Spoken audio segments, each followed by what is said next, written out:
How do you find peace with that today? How do I find peace with that? Like, I know it sounds super cliche and I keep saying it, but I feel like my daughter brought that back for me, like brought that color back in my life, you know? And she just makes me happier. I have so much love in me that I didn't have before she was born. She just makes me happy. She laughs all day. She wants to do the silliest things and she gains so much excitement from it, you know? She just has a whole fresh perspective on life that it had somewhat become grey for me, you know? It's really special.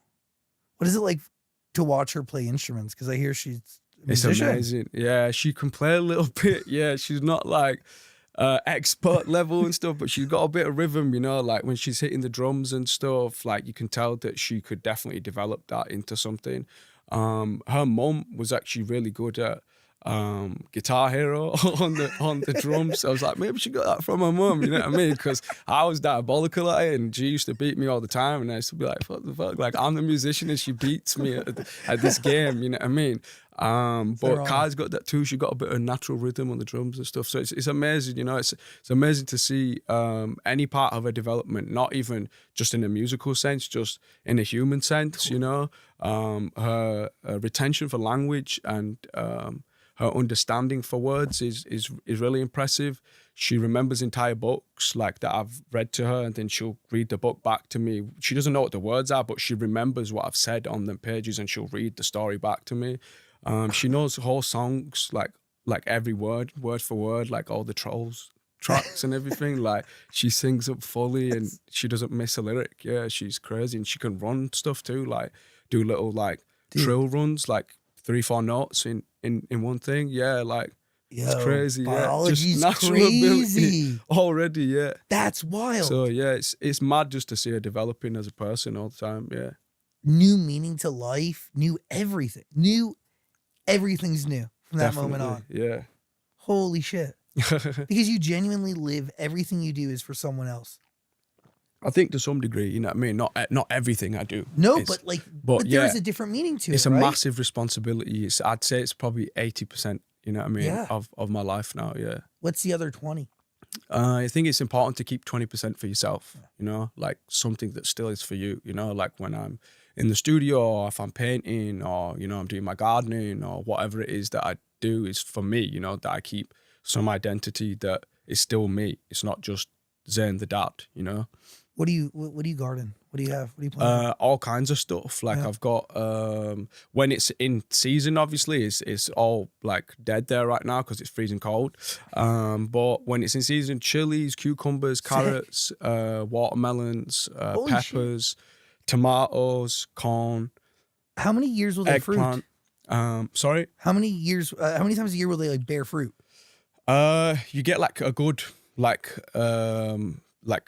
I want to say like harvest towards like the end of like April, beginning of May, like you can get, and then you can get another harvest towards the end of like summer, like June, July, August, like just before everything starts getting cold again. So how, like, what are we? But you can constantly be picking, like, so if you go to like a chili tree, you can take as many chilies as you want off one week and then go back next week and it might be full again, you know what I mean? You can just keep taking things cool off is of them. that? It's amazing. It's really Sick. cool. It's like having a shop in your garden. But I have fruit trees in my around my house. Like I have a pear tree, I have limes, I have lemons, and I have oranges, and I have peppers. Yeah, you've got some beautiful things out here because them things are what grow. Oh my god, dude, they're bearing a they're lemons and oranges and stuff that grow where I'm living. Yeah, so you're lucky that you can do that. That's amazing. Oh, dude, I got citrus coming out my ass. Do you? Yeah. I'll send you some.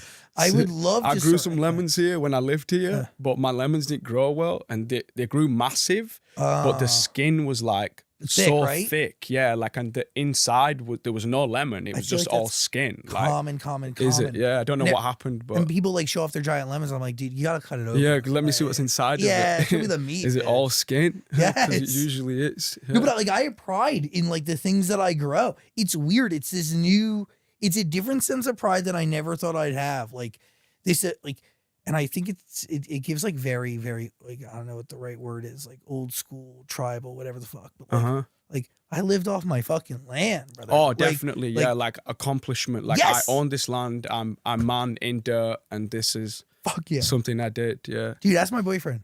Fucking every day I wander my yard analyzing all my plants. Sick. And I'm in my cactuses, and then I have my house plants. Like, we have plants here, they're fine. I have crazy fucking plants. Crazy plants. I'm obsessed with them. That's cool. Yeah. I just love growing. Like, I think it's maybe the creation of something out of nothing. Yeah, definitely. And also just the feeling that you get from nurturing something, you know, that's not you. Like, Yeah. you give care and effort to something else, and then in return, it's easier for you to give care and effort to yourself. I never thought of it that way. Yeah, it's a selfless act, innit? The plant's not talking to you, it's not giving you anything back, but you're giving it water, you're giving it food, you're watching it grow, and you enjoyed that. I maintain her. Yeah. I love seeing her grow, and then I start propagating them. And it makes you feel good. Yes. Like, as a person. And then I see them around my house, and they bring me joy, and I know I'm breathing a little bit better. I did that. Yeah, I'm keeping it alive. Yes. Like, it's really cool. My new thing is propagating them. Like, I'll propagate, like, the house plants.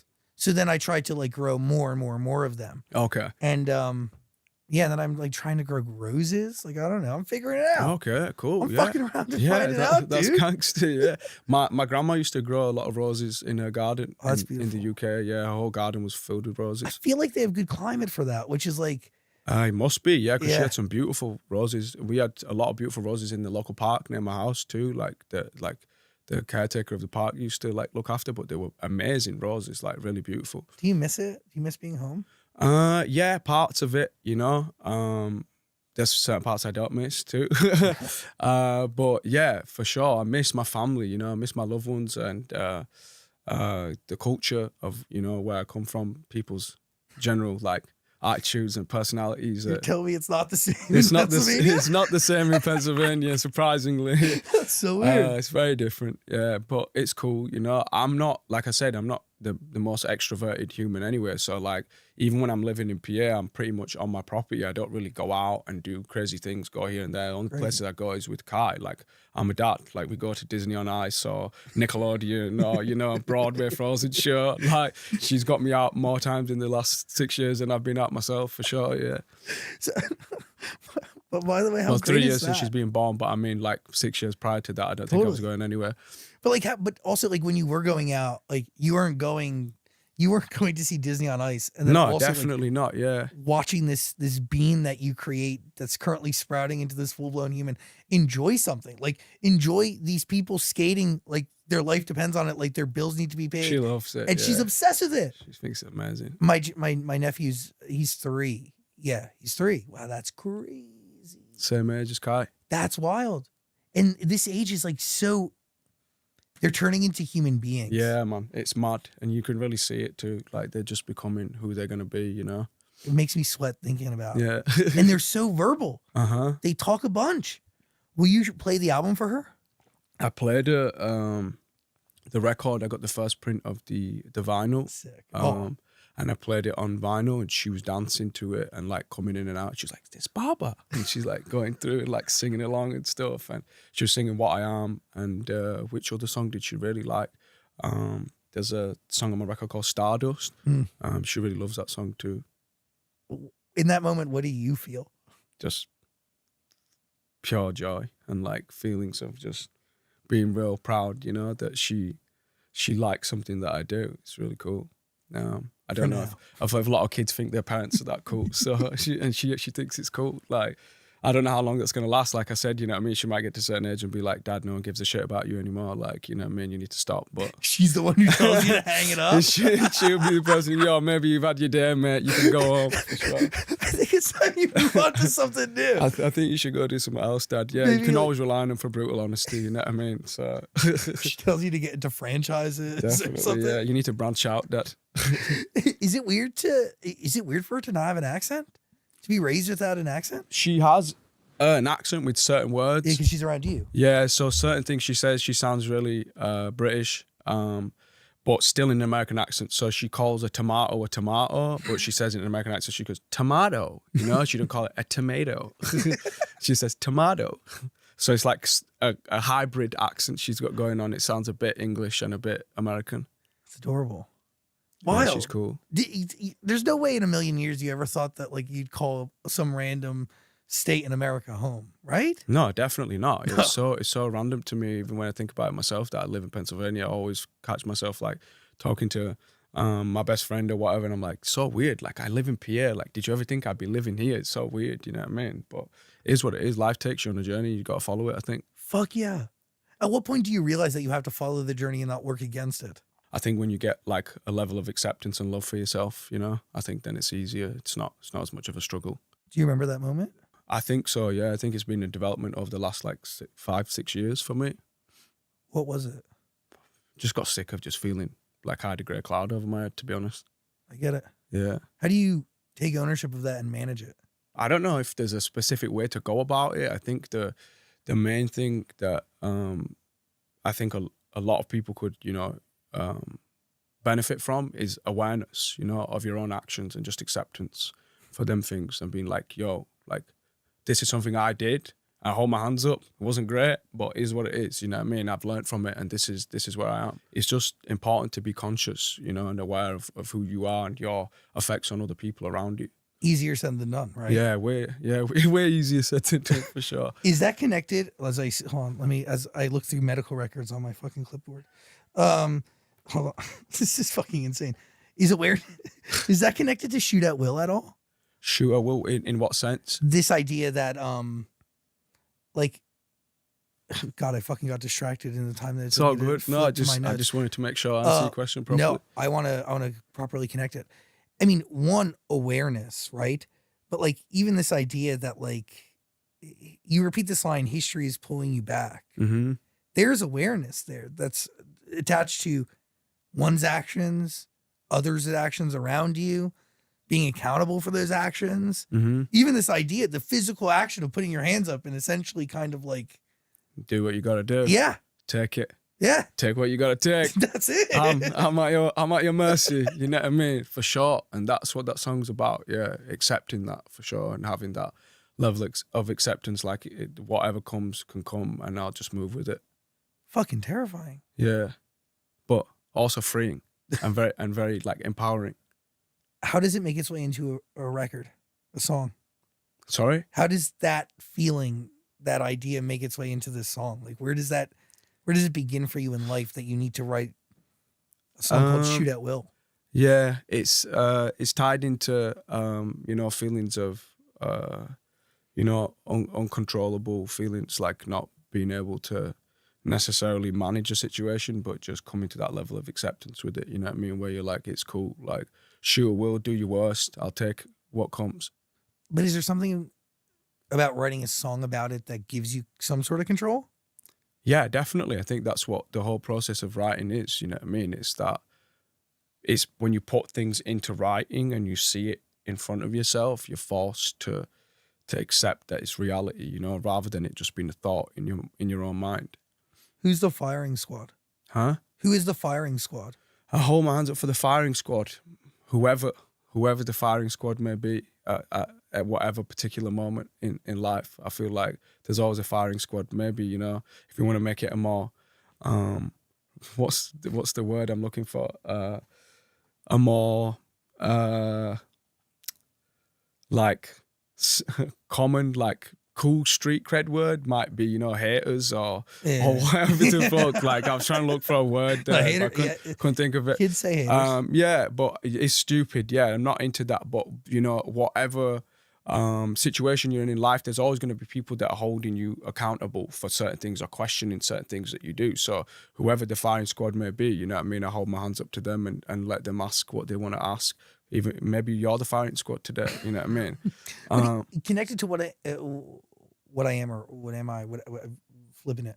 There is something there of like this unrelenting self-acceptance, right? So like this idea that like no matter what, you're going to accept who you are and you take pride in it, Mm-hmm. even if it means, you know, you're going to be judged for it. Mm-hmm. Dude, that's a sick place to be in life, eh? I think so, yeah. I'm still learning, you know. I'm not a finished article. I'm still growing. I could sit here at 50 and I'm sure I'd say different things, you know. We can have that conversation. Yeah. If I'm here. Oh, all right, cool. Knock on wood, eh? I'm Yeah? down, I don't even know if that's fucking real wood. I'll touch some real wood before we get out of here. We'll get in there. I want to talk about My Woman. Is that cool? Yeah, of course.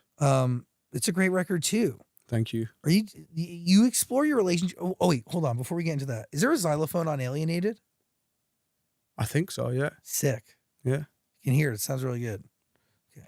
Anyway, back to It might have been Khai's xylophone. That's what I was wondering, genuinely. I don't know if it was, but it might have been. I think it was. Like, I think that was in the house, so that's why I used it.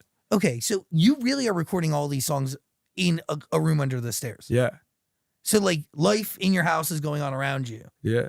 And you're just finding time during the day to record? Yeah. I was like obviously a process before even Khai was born, you know what I mean? And then on a evening when she was born, like obviously like she would be sleeping in the house, so I had to figure out another space to do things. So I ended up building like a shed in the back garden for a bit, and then we eventually developed it into the cabin that it is now. So yeah, it was just trying to just make this record from that organic place of, you know, my actual existence and habitual surroundings where I was, and feel like I could bring that energy into the music then. That's the most beautiful way to create, most organic, most authentic. Yeah, definitely. You don't have to dress up, nothing, you know what I mean? Go in the studio and you with no shoes on, no t-shirt, just chill, like relaxed, But live life and make music. The idea of you like belting and doing all these runs with like just normal life happening around you is pretty sick. Seth, I appreciate that. But also like exactly the way this album needs to be made. Yeah, definitely. In order for it to feel as real as it does, I think, yeah. 100%. It's her xylophone. Sick. How much of this music was made before she was born compared to after? It was, I'd say about 50-50. You know what I mean? I had like, actually probably less, probably like maybe 30%, 20-30% before she was born. And then a lot of the record came about, like really became a record like after she was born, I think. Do you go back and touch songs or rewrite songs that had been done or you thought were done before? Yeah. I think that always happens, you know. If I was to reel off some songs from Mind of Mine right now and like speak about them songs, there's so many songs I would love to go and recut today, you know. Really? Like, yeah, like because it's just the development, you know, like of, oh, I could do this better, I could do that better. But also the other thing is with me, like my team will tell you, like they abuse me for it because like I have this like thing where once I record something, I feel like there's a magic to that moment, right? So especially if I'm writing and it comes from a place of like, oh, I got that idea 30 seconds before and I put it on the mic, and then say I came in 2 weeks later and I did that same thing, it's not going to have the same kind of magic to it, the same kind of conviction of this like this light bulb going off and this is a really good idea, let me say this to you right now on the mic, right? So I record songs and then I'm like, I don't want to go touch that in case I ruin it, you know what I mean? And it takes this magic away from it. It sounds rehearsed or it feels premeditated and it doesn't have this real cool vibe to it that comes from just being expressive in the moment, you know what I mean? So how do you figure that out with bringing in a producer who's going to maybe ask you to recut things and or like... But the thing is, he didn't. Really? He didn't ask me to recut one vocal. Holy shit. So you really had... This album was really done before he touched it. He mastered my vocal and made it sound pretty as fuck. You know? Dude, it's crazy. At it. But the vocals I never recut again for Dave Cobb. No, once we started working, I didn't touch my vocal again. Wow. It's really great. Because I wanted it to feel that way, you know what I mean? I wanted it to feel as raw and as authentic as it could. And the only way I could do that, I felt, was like by me recording that, you know, like being across it and doing it myself. Like it feels like a lot of these songs were like recorded with you and musicians in their room in one take. Like that's what it gives. Like it very much gives like very much one take and you did it. Yeah. A lot of the sentiment behind the records were that, you know, I wanted it to feel like it was one vibe, a live song, and we don't go and make anything perfect. We just keep it the way it is. You did it worked. Thank you. Yeah. Goal accomplished. Thanks. Fuck yeah. Back to My Woman. This is it seems to me that you're talking about an actual woman, but there are moments throughout the record and throughout the album where you do explore your relationship with alcohol. Mm-hmm. And that is touched upon in this song. Mm-hmm. So are you talking about a woman or are you talking about booze? I think that's the thing about music, right? Like it can be taken however anybody wants to take it. I was talking about specifically in that situation, I'm talking about my woman. I'm not talking about alcohol. I'm talking about dealing with situations using alcohol, you know? Forgetting her. Yeah, forgetting her, yeah. And you know, using alcohol as the replacement, you know what I'm saying? How It Feels. Great record. Uh-huh. Where are you at when you write it? Sad. Yeah.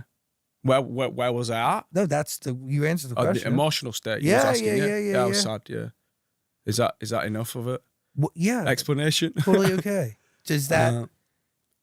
I was just, you know, thinking about things and going through, you know, my breakup and situations there. I think in that song specifically, I'm talking about, you know, not being able to explain to the person that you're in love with why it is that, you know, you necessarily can't be the best version of the partner that you want to be.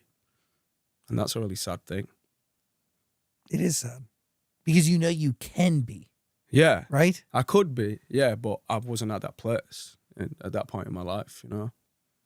Does a song like this put a period on that story, or is it an ellipses, like a ... and a continuation? No, it's a period. It's a period. It's a period, yeah, at this point, yeah. Is that something you needed? Yeah, for sure. I think everybody needs closure, you know, at some point. Like, Is this... close things off and be like, this is done. I'm done with this. This is the emotion. I got it out and I can move on from it. Is this song that closure? No, I don't think this song's closure. I just think like there's closure in life, you know, in general. Like you get it. And I've moved on from that situation now, but that's how I was feeling at that moment. It's really, by the way, like the most adult thing is that, genuinely, is emotional closure attached to a family that will forever have to exist because you have the most beautiful thing in the world. Yeah. You created this incredible being that is this force of nature. Uh-huh. Like hopefully. She will be. She will be. No, I'm joking. Yeah, because she's a force of nature to me. Fuck yeah. Yeah.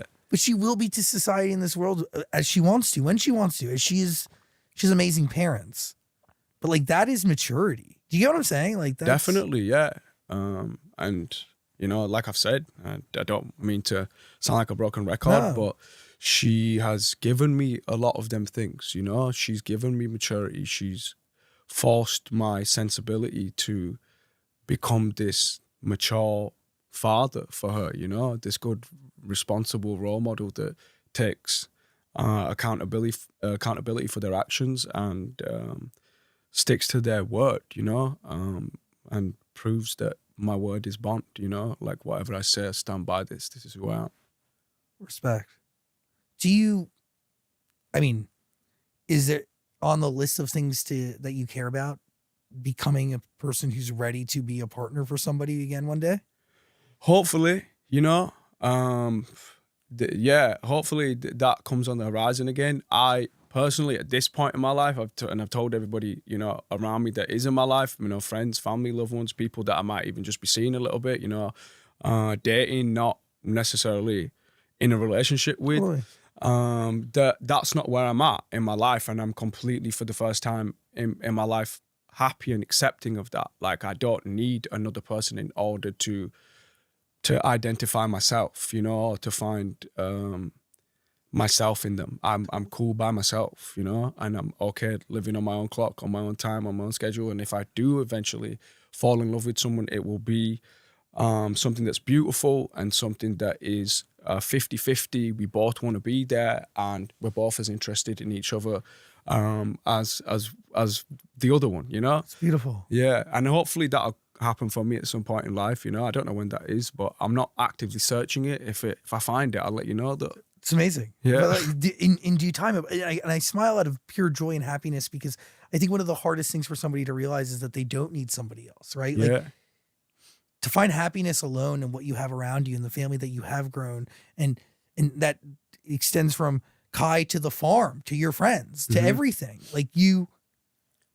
there's security and love and acceptance just with that and what you have. Yeah, I'm 31 years deep. You know, I've spent a lot of time with this person, and I'm starting to like them. You know what I mean? I'm like, yeah, I'm cool with this person. Yeah, this is a good one. You know what I mean? Like, if you could pick who you want to be, you know what I mean? Like, I'd pick this. I'd pick this guy. You know, I'd be this person, and I'm happy with that now. What a beautiful thing to say. Was there a moment in your life where you never thought you could even say that? Definitely, yeah. I probably would have cringed at myself even thinking about saying it, to be honest. So yeah, it's free and it's nice. Beautiful. By the way, that's saying that and being that honest and transparent, but also finding this acceptance and love within, and with external factors weighing into that. That is cool.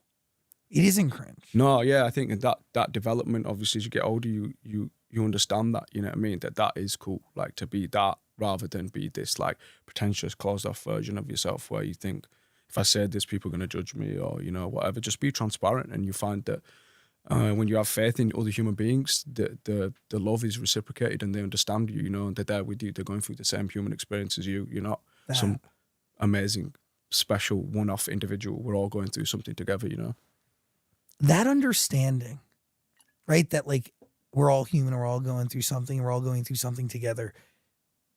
Would that understanding have maybe helped bring perspective or clarity to what you were going through when you were in a band? Oh yeah, definitely, yeah. You know, no one person's situation is individual. There's always somebody that can relate to it in some which way or form, you know.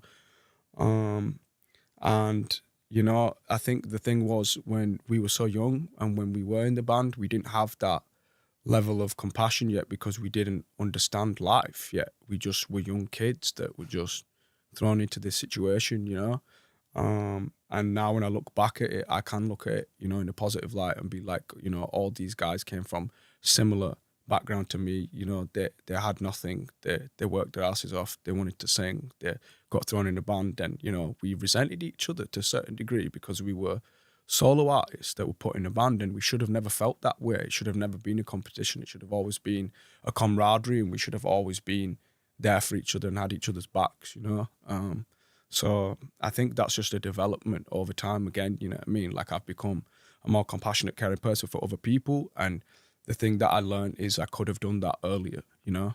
Of course. But you also can't hate the person you were, as you were just a child evolving and growing, and just a young person learning. Literally. Yeah. You can't learn until you do. Right? Like, you have to fucking trip and fall before you can, like, understand why and get back up. Exactly, yeah. Run again. It's interesting because, like, everything happens for a reason. And this album is a beautiful body of work. Thank you. That you got to listen to. There's going to be a link below, so please listen to it. Gates of Hell. What are the gates of hell? Gates of Hell. I knew I was going to get asked about this. Gates of Hell is the idea that you're at the shittest place, you know, like, that you could be at, like, in a situation. Like, it's just the gates of hell, right? What gets worse than that? Like, you're at this place of just turmoil, you know what I mean? Internally with yourself, like, I don't like you very much, but I keep putting up with your shit is the hook in that song, you know? And that's exactly what I'm talking about. The whole idea behind that song was meant to be like, you just went to a bar, you just broke up with your girlfriend, and you had a few drinks, and you just spoke your mind. Like, that was the intention behind it, you know? Is that what you did? Yeah, pretty much, yeah. I had a few drinks and I wrote that song. Yeah, just completely honest. So fucked, I can't feel my face. No, a couple people might call me a disgrace, but fuck them. I ain't looking up. Ain't never been one to give me a second look. Ain't ever been one to give a second look. That's it. I'm sorry. Yeah, no, it's all good. Great record. Thank you. Is there a strategy behind the order of this album? Yeah, they all, like, sonically play into each other. Like, they play one after the other in a nice manner, but they also have some sentiment behind, you know, like the idea. So that song, obviously, the song that comes after is then the morning after, you know what I mean? Like, so this is like Totally. I'm drunk, and then I wake up, oh, last night I didn't know where I was, you know, up, down, or sideways, like, but I'm frowning anyway because I'm hungover from last night, and that was what I was going through. You know what I mean?